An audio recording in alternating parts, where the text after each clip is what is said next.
Good morning friends and welcome to the EduSat Network. Our today's topic of discussion is Introduction to Early Buddhist Caves of Western India, and for this discussion we have with us in our studio Dr. Y.S. Aloni, Professor, School of Arts and Aesthetics, Jawaharlal Nehru University, New Delhi.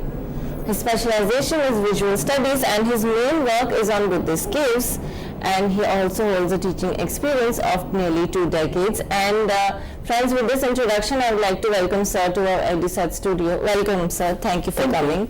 And I request you to begin our today's lecture. Yeah, good morning viewers. Today I'll discuss about I'll give you a very brief introduction to the Buddhist caves of Western India. And it is this region which has produced number of Buddhist caves over a period of time, starting from 2nd century BC till 7th, 8th century AD. So Buddhism emerged as a powerful social religious philosophy in ancient India in 6th century BC, and then it comes in Western Deccan region, that is Western Maharashtra region, afterwards, after Gangetic Valley. But more or less we can say that it reached before 5th, 4th century BC in the Western Deccan. Now, there are those narratives in the Buddhist text which talk about the monks coming from Western India. So these are a couple of references on which we can presume that the Buddhism reached in Western Deccan much before 4th century BC. And we have Rocket Cave at Nagarjuni Hills in Bihar. Now this is one of the early example of rocket caves in India, and this was made during Mauryan times. But interestingly, this is not a Buddhist caves. It belongs to Ajivika sect which is another non-Vedic religious sect. So coming with this modest beginning, we have number of cave sites which emerged in all over India. So we have caves coming up in Eastern Deccan, and we also have caves coming up in Western Deccan. So there are a number of Buddhist cave sites in Western India, especially Western Maharashtra, and these caves are generally grouped into 2 categories. One are called Theravadis, or popularly called as Hinayanist, and another is Mahayanist. So these are the 2 religious sects under whose control these caves were excavated in ancient India.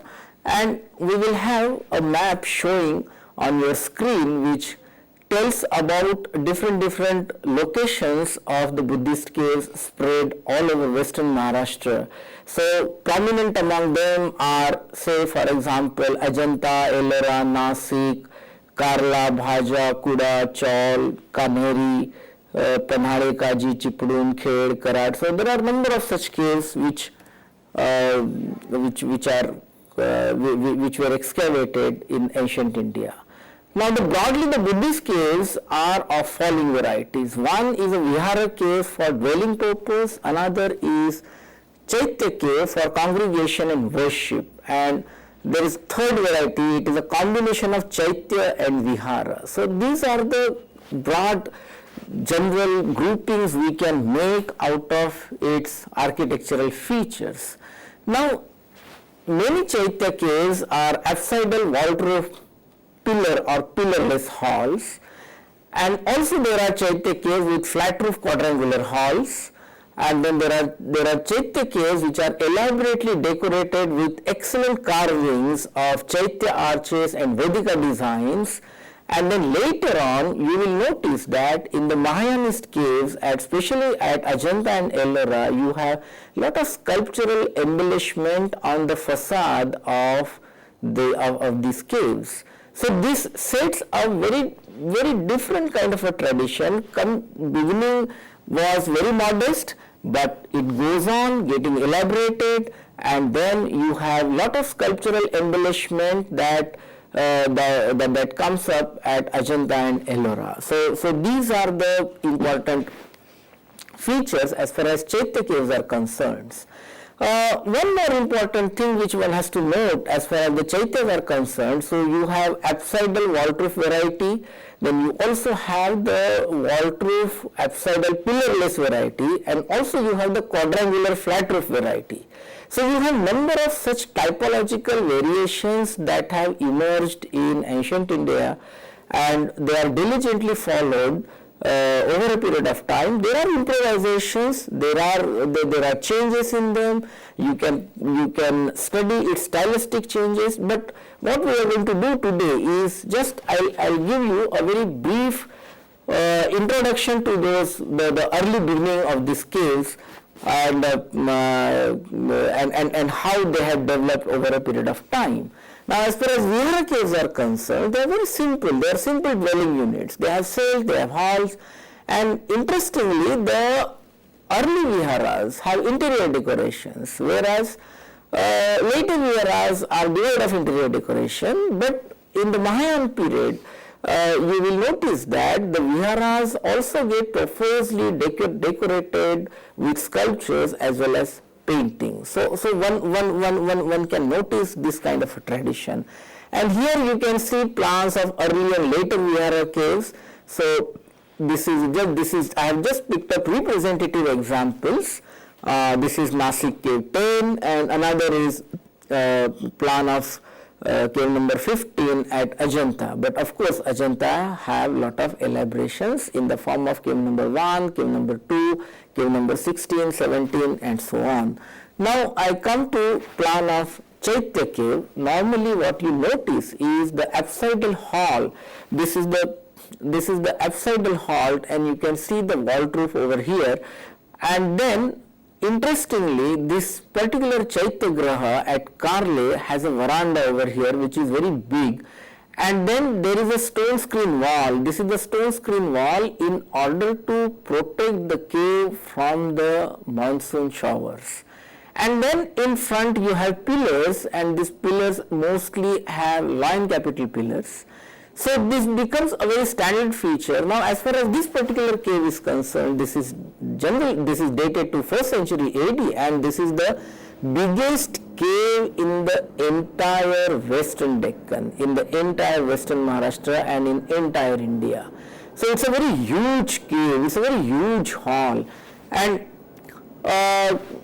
I'll just briefly mention about the different chronological positions of the cave. Say for example, in 2nd century BC we get Ajanta, Pitakara, Bhaja, Kanala Larson and Kondivite. Kondivite is popularly known as Mahakali caves in Mumbai. Then 1st century BC you have Ajanta, Bedsa, Kondane, Junnar, Aurangabad, Karad and Nasik. Whereas 1st century AD, we begin to get Karla, Canary, Junnar, Karad, Nasik. Whereas 2nd century AD onwards, you notice Kuda, Mahad, Khed, Shelarwadi, Junnar, Shirwar, Karad, Vai, Yerfar, etc. So I have not put all the names, but these are some of the important cave sites. But there are also small cave sites within the Karad region, and they are also equally important as far as its architectural features and the early cave architecture development is concerned. Now these are the cave sites between 3rd and 4th century AD. Mainly you have Kondivite, Canary and partly Ajanta. Then cave sites after 4th century AD are Ajanta, Canary, Ghatotkaч, Ellora, and then there are other important cave sites like Nasik and Lonard. So these are very important cave sites we find. Now everybody knows this is a very most popular cave site, and everybody visits here, and it is always taught in the textbook. But this is Ajanta, which has a fabulous span of time. It begins sometime in 2nd century BC and goes on till 5th century AD. It's a massive time span Ajanta has. But that does not mean that all the caves were made over the period of 500 years. That's not correct. Some few caves were made in 2nd and 1st century BC, whereas there is an activity of 3rd century AD, and then there is a continuous activity from in 4th and 5th century AD. So you have long span of time as far as these caves are concerned, but we will concentrate on early phase of Ajanta, and this early phase of Ajanta one can notice in these particular caves, especially cave number 10 and cave number 9. These are the early, this constitute early phase of Ajanta caves, and also this cave number 12, cave number 13, cave number 9 and cave number 10. So this formulates the early phase, whereas all other caves, especially cave number 8, cave number 11, cave number 15, they come in 4th century AD bracket. Then you have 5th century AD, cave number 1, cave number 2,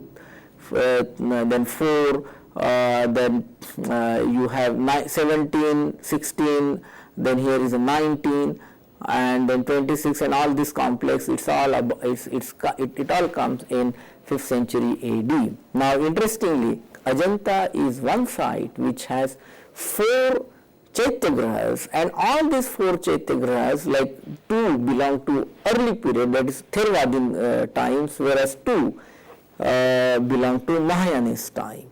And this is the only cave site which has such kind of representation of the Chaityagrahas. Now you can see this is early phase of Ajanta. You can see on your screen cave number 9 and 10, and one can also notice difference between the two. This is cave number 9, this is cave number 10, and cave number 10, the facade is very much open, whereas cave number 9, facade is that of stone screen wall. So this becomes a major shift from early period to later period. This is another view. Now you can very clearly, it's very visible from this particular angle. And one can also notice this particular Chaitya R starting from the top and then going down, and one can see the curve over here. So this comes as a part of a design of a cave, which makes a very different kind of a visual. Another interesting thing which one has to also understand as far as the caves are concerned in Western Maharashtra, that it emerged out of public patronage, it emerged out of individual patronage. There are individual donors who are traders, who are from gardener community, who are from iron traders, who are bamboo guild. Then various guilds, various other trading classes are mentioned. Then there are also lay devotees, there are farmers. So we have numerous social categories contributing for the excavation of the caves. And interestingly, it's only Nasik which has royal patronage, mainly by the Satvahanas, but that too limited to only 2 caves and not all the caves. So that's an interesting phenomena we observe in Western Deccan. Now one can see how the plan and the elevation of cave number 10 at Ajanta one can easily notice, and this is how the facade looks of Ajanta cave number 10, and then this is the interior. Now the interior hall is quite huge, and one notices paintings. Now this originally the cave was not at all painted, but it was painted later, and we do find early inscriptions beneath the painted surface. So this becomes a very important evidence to prove that paintings were added later in these caves, and there are interesting paintings on the ceilings as well as on the wall, on the pillars. And these paintings, there is a controversy as far as dating of these paintings are concerned. Many scholars have dated them to 5th century AD, but if we observe very closely its physiognomic details, the way figure has been delineated, it it does not belong to 5th century AD, rather one will have to date it to sometime in 3rd century AD. So that this becomes a very important marker as far as the Mahayana cave excavations and the embellishments are concerned in Western Deccan. Another thing which one has to note is if you observe the details of this pillar paintings on pillar, you do notice very different kind of a body types within the Buddha image tradition. Now we come to cave number 9, Ajanta cave number 9. As you can see on your screen, how this facade looks. As I explained you earlier, that it has stone screen wall, and the moment the stone screen wall comes, obviously the artisans had to fill them with some kind of a decoration, and the most preferred decoration in this case is that of the Chaitya arches and the Vedika design, the Vedika rail pattern, and this becomes a very constant vocabulary in the Western Deccan cave tradition, or even otherwise in almost all the Buddhist monuments of early historic period. Now, the interior of this particular cave also has a lot of painted images, and both cave number 9 as well as cave number 10 show paintings belonging to 1st century BC, and also paintings belonging to 3rd century AD. So you do have two different phases of painting in this particular cave. Now these are the examples of paintings which are of a later times, and then you have these Buddha images which are dated to generally 3rd century AD, and here is a plan and elevation of this particular Chaitya cave. Now if you notice the plan, it has rectangular hall instead of apsidal hall, but the pillars are in a apsidal formation. So this becomes a very unique feature as far as this particular cave is concerned. Now we come to Vihara cave number 12 at Ajanta, which was a donation by one of the merchant coming from Thane and Bahal. Bahal is a place. It was a town in Jalgaon district, and Thane is presently located near Mumbai, which is still known as Thane. Now, in this particular cave, cave number 12 at Ajanta, what we notice is the Chaitya arches inside the caves. And all these, there's a typical interior decoration which gets followed almost in all the early Vihara caves dated to 2nd and 1st century BC. And what I showed you on the screen is the cracked wall, the cracked ceiling, and the Archaeological Survey of India, it keeps it puts the small piece of glasses attached to the ceiling, and as and when the gap widens in the stone, so the glass gets cracked, and that is how the archaeologists come to know how much crack is developing on the ceiling or in the wall or any other place. And Ajanta is one site which is very beautifully maintained, and it's a very sad part that our own Indian population does not respect to the monuments. It's a very sad part that we see monuments, but we desecrate them, but we don't respect them. We do littering. We keep touching those walls. We keep removing the paint. This kind of a vandalism, this kind of a social unethical behavior needs to be changed, because it is, after all, it is our cultural heritage, and if we cannot protect our cultural heritage, then it will be a very sad thing what the next generation is going to see. So We go to another cave site called Pitakara, which is located in district Aurangabad. It is also a very magnificent site, and you can see the grandiousness of the site. The early the carving begins here at the top.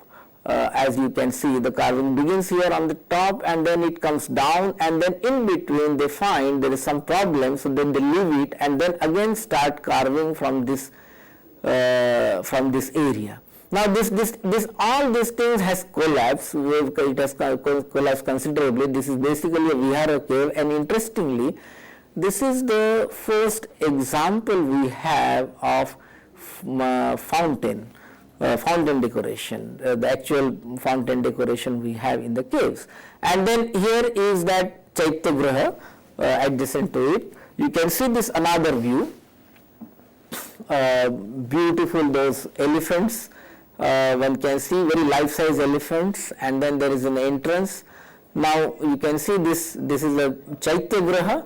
The front has collapsed. When M.N. Deshpande had taken up clearance, lot of loose sculptures have come from this particular site. This is the interior of the cave, and it at once resembles what you have already seen in Ajanta cave number 10.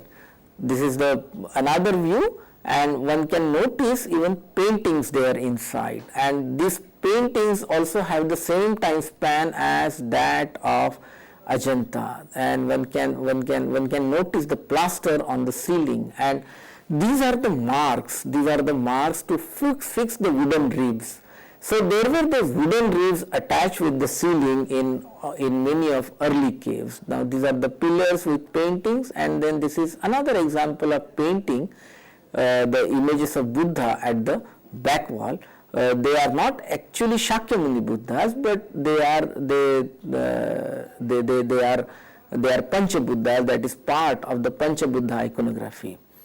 This is the entrance of the Chaitya cave, and you can very well imagine the height when the person is standing. Then there are those load bearer figures on the stairs, very beautifully delineated, very beautifully sculptured, and Pitakara is one site which offers lot of sculptures of early period. Now this is one sculpture which one has to take note, and interestingly this has an inscription. Now currently this sculpture is placed at National Museum, New Delhi. This has an inscription which says that it was made by Kanha, who was a goldsmith. Now interestingly, for the first time you have the inscriptional evidence which talks about the name of artist. So this is the first evidence in ancient India which tells you about the name of the artist. So it's not that artisans were totally unknown community, but artisans were very much known community. It's the only problem with us is that we do not have many evidences to have names of those artists. This is again Pitakara. This is the part of the Vihara decoration, and one can see massive elephants. And then there is a doorway. These are all the scattered parts which came down from the top, and then this is the doorway of the Vihara. And there is one interesting part is this snake fountain in Pitakara cave. This is the earliest example of fountain technology in cave monument.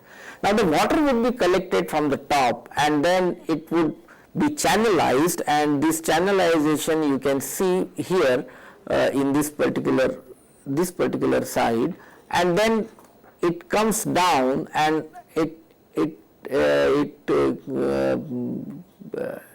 then from the snake hood the water would come. So like a fountain. So this is a wonderful example. Then this is the Vihara cave where you have interior decoration and also a lot of decorative motifs, and we have a lot of inscription in this particular cave which talks about the donation by the different class of people like Raja Vaidya officer, royal officer or some other person. So we have very good example of collective patronage. Now we come to Bhaja cave site. Now this Bhaja is located near Pune, near Lonavala, and Karla and Bhaja, which are the twin cave sites which are very well known in the country. And you can very well see how this apsidal variety is followed even at Bhaja, but there are number of interesting things that happen at Bhaja. So you have the open facade, and there are projected balconies, and then these projections even gets continued at the both ends where the Vihara Caves have also been excavated. This is the front of the cave, and one can notice even the stupa in the hall. And also we do notice these ribs, which are very, very important. These ribs are very, very important, and these are all the wooden ribs, and they have been they are placed separately. So we do have these Vihara Caves, which are very which have interior decoration and quite different than other places elsewhere. Now this is a very interesting cave, though it is very simple, but it has an inscription, and this inscription mentioning the gift of Nadasava Maya of Bhogavatasa, and he recalls himself as Halikaya, that is a farmer. So very quite interesting, and calligraphically this inscription is close to the Mauryan Ashokan Brahmi. Then this is a vihara which is decorated very elaborately at Bhaja itself. This has wonderful interior decoration in the veranda, and then at both ends then there is there are these relief pillar decorations, and also those relief carvings, and then there is this whole sculptural panel. Now this sculptural panel so far has not been satisfactorily identified. There are scholars who have made certain propositions, but they have not been adequately supported by the textual as well as the actual analysis of the pictorial narratives in the caves. And then interior of the cave is profusely decorated. This is perhaps the only example which in the entire Western Deccan where it has profuse decoration. And then you also have these kind of Dwarapala figures, and then there is a memorial gallery. Now this memorial gallery, it's a stupa memorial gallery which was made in honor of those monks who stayed in that monastery and achieved arhathood and then died there. So each the front row would indicate the first the early one, and then the second and the third row would indicate the subsequent chronological position. So that becomes a very standard way of expression. Then this is Kanala Larson, another cave site which is dated to 2nd century BC, and here is a plan of this Chaitya and the cave, Vihara and the Chaitya, and this interior of the Vihara has interesting decorations. You have snakes, you have Gajalakshmi figures, and typical that Chaitya's decorations over the cell, and these are all the details which we can see, and they are all dated to 2nd century BC. This is the detail, and then there is a decoration on the ceiling. So it clearly shows that there must have been an existence of a stupa, and the stupa must have had chhatra, and the shaft was that of wood. So you do have the wooden chhatra, the wooden harmika and all those things. Now this is memorial gallery again at Kanala Larson, and this is the most interesting part of Kanala Larson Memorial Gallery. So where you have a facade kind of a relief carving. This is a very unique example, and such example also exist in Kondane in 1st century BC, but it is a proper vihara, it's not a memorial gallery. Now this is another example, that is Birsa, which is again dated to 1st century BC, And again, this is a massive cave excavation. So you can notice how the site of a cave is marked, and then how the excavation of the cave begins from the top and then it goes down, and simultaneously also starts making interior carving. Now Bhaja has wonderful facade decoration. It has a stone screen wall and it is decorated with this dominant Chaitya arch, and then there are series of Chaitya arches in the tier system, and the lintel also has the depiction of the Vedika design. Now this becomes a very standard kind of a practice almost in all the caves, but what you notice is this particular interior, especially the veranda. Now the veranda also gets equally decorated, very profusely decorated, and then this decoration also gets followed at Karla, and then this is the interior of the cave, and one can notice this Chhatravali over here, this one, and it is of wood. So they would always fix a wooden device on the as a part of a harmika. Now this is Kondane, which is again near Western Ghat, of course part of the Western Ghat only, but more specifically it is near Karzat on Mumbai-Pune railway line, and it also has that open facade, and you have series of these decorations, and then this interior which is in a very damaged condition now. And then we come to Nasik, which also has the stone screen as a facade. This is one of the early cave at Nasik, this Chaitya cave, and then there is an interior, and interestingly it has an inscription which says that the local royal persons, and the entire village of Nasik has donated for the excavation of this particular cave. Then this is cave number 10 at Nasik, which is a very standard kind of a vihara which gets developed, and Nasik has beautiful sculptural embellishment of the facades. So this is a very important example and a very important development. This is the interior of the cave at Nasik, where you have the relief stupa over here, and then later on what one notices is that a separate chamber is made here in order to house a stupa, so that itself becomes a Chaitya Vihara kind of a design in later times. This is cave number 3 at Nasik. Now cave number 10, which you have seen earlier, was patronized by the son-in-law of the Nahapana, who was a Kshatrapakin, whereas this particular cave 3 was patronized by the Satvahanas. So you have that political rivalry happening at Nasik, and it is very much visible in its pictorial depiction.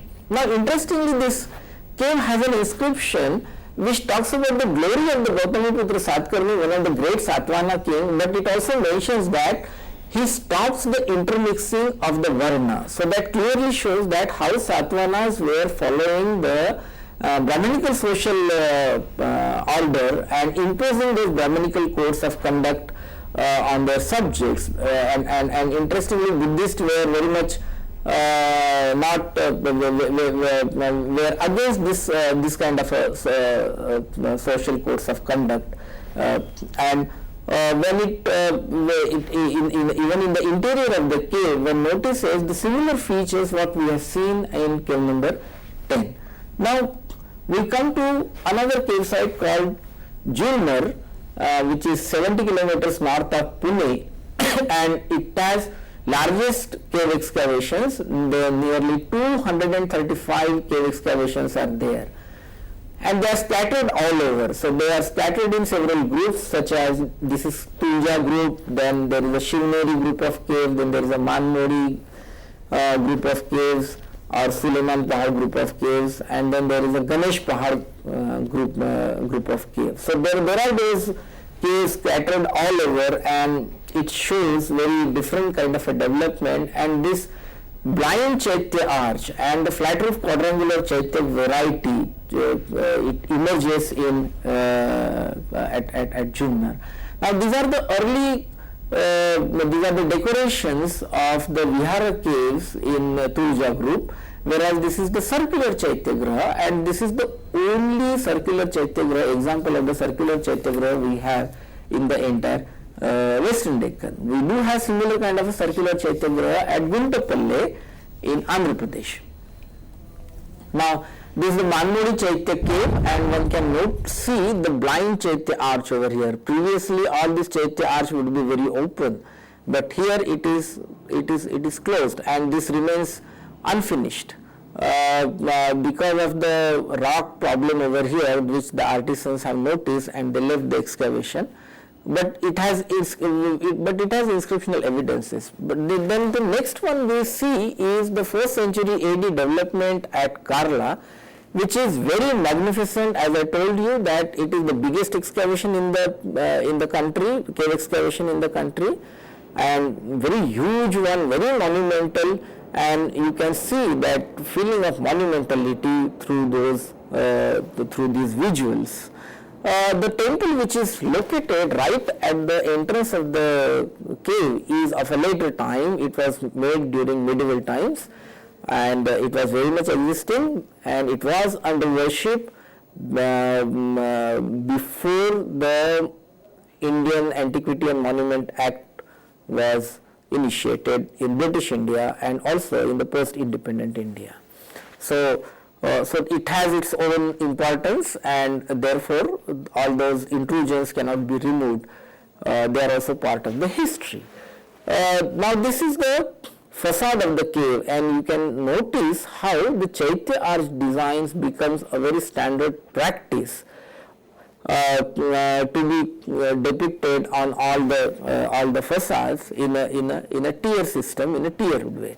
Now these are the veranda, and these verandas have huge elephants and also the Chaitya arches all around, and then these are the very beautiful images at Karla, which shows a craftsmanship of a very high quality. The figures are aggrandized, very voluminous, very heavy, and at the same time one can also notice the body flexion, one can also notice the muscular undulations in their physiognomic structure.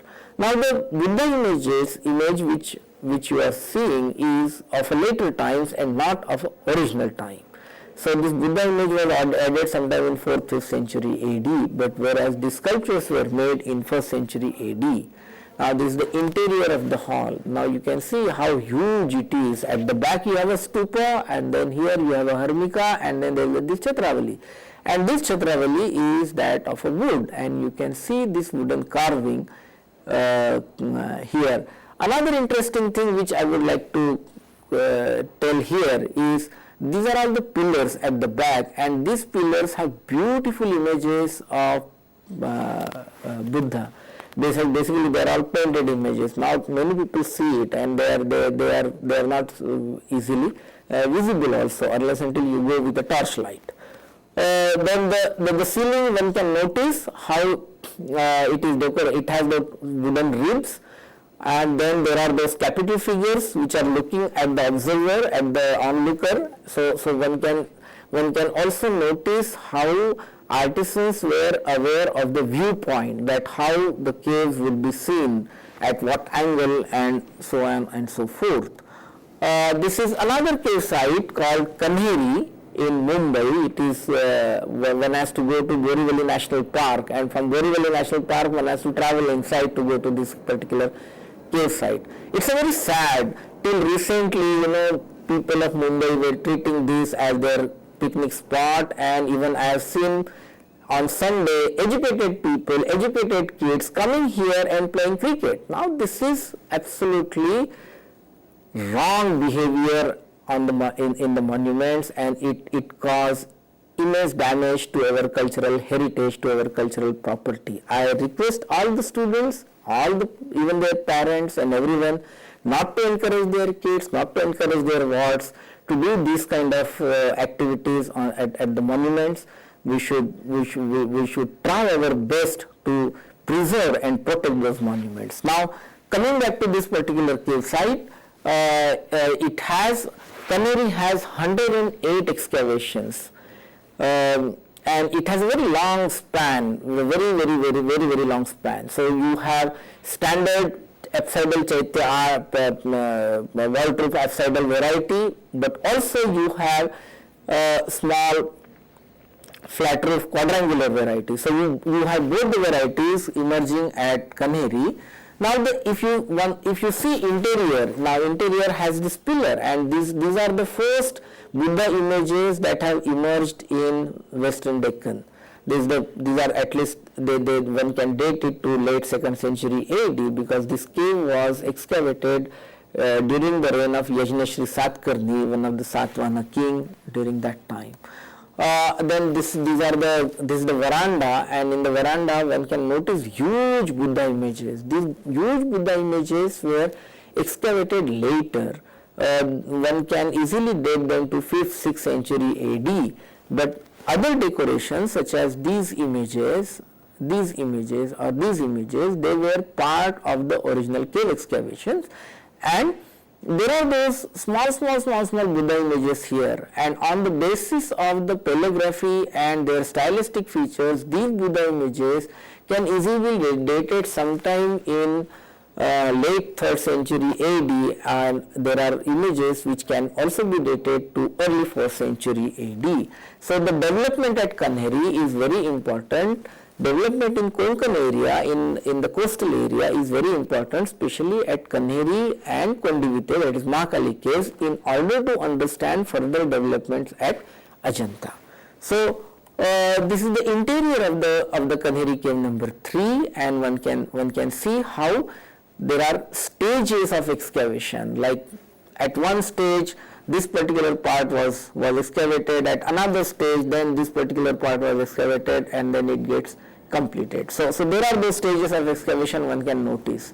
Then this is Karad Chachigaon Chaitya, which is very small cave site but very interesting one, and can be dated to 1st century BC very easily, and this is the interior of the cave. This has been cleared very recently by the Archaeological Survey of India, and lot of preservation work is in progress at this particular cave site. There are other caves, which is this is a Jakken Valley group. There are 2 groups of caves at Karad, 3 groups of caves. One is the Chachigaon group, another is Jakken Valley, and third one is Kirloskar group. So you have various kinds of chaityas and viharas getting excavated here, but the vihara is very simple, very simple, and here you can see the flat roof quadrangular variety of the chaitya cave. Now we come to Ajanta, and this is the very elaborate Mahayana period facade chaitya excavations. One can see how there are sculptural embellishments, the images of Buddha, the images of the Manushi Buddhas, the images of even the Pancha Buddhas, and then one can also notice the interior. Now the interior, it does not have those wooden ribs which you have seen earlier in early caves, but here you have all the stone ribs. So this becomes a very interesting development in the history of the early Buddhist cave architecture. Now, having said that, let me also inform that the whole idea of cave excavation in Western Deccan is so much dependent on the community patronage and not much on the royal patronage. There is one interesting scholar, American scholar called Walter Spink, who went on emphasizing that Ajanta was very much a part of the Vakataka patronage, but we do not have any evidence to prove that the Vakatakas were involved in patronizing the excavation of Ajanta caves. Rather, we have feudal lords, the prime minister of the Vakatakas, king, donating for the excavation of the cave. Say for example, cave number 19, which you have seen earlier, was patronized by one of the feudal king, Upendra Gupta. And then there are also inscriptional evidences to show that it also worked on collective patronage, because we do have the names of the bhikshus who donated for the paintings. And so if we go by these kind of evidences, we also come to know that how the patronage really was working in ancient India. Now, another interesting information which I would like to add is that we have an interesting inscription which comes from Junnar, and it says that the artisan had 5% share in the donation of the caves. So that means the patron would provide donation to the Buddhist Sangha, and in that amount the 5% share will go for the donors. So these are some of the interesting inscriptional records we have in the caves of Western Deccan, and I hope it gives you a brief account and understanding of the architectural and sculptural development. Thank you. Thank you so much, sir, for this very interesting and visual presentation that we had from you. In fact, we had a look at a number of magnificent caves, and also friends, just to sort of wind up and conclude, sir has already given us an introduction to early Buddhist caves of Western India, and in his following lectures there will be more to follow in that. So with that, we thank you, sir, for being here. We sincerely thank you, and we hope that we get to see you on future occasions as well. Sure. And friends, thank you for watching and have a wonderful day.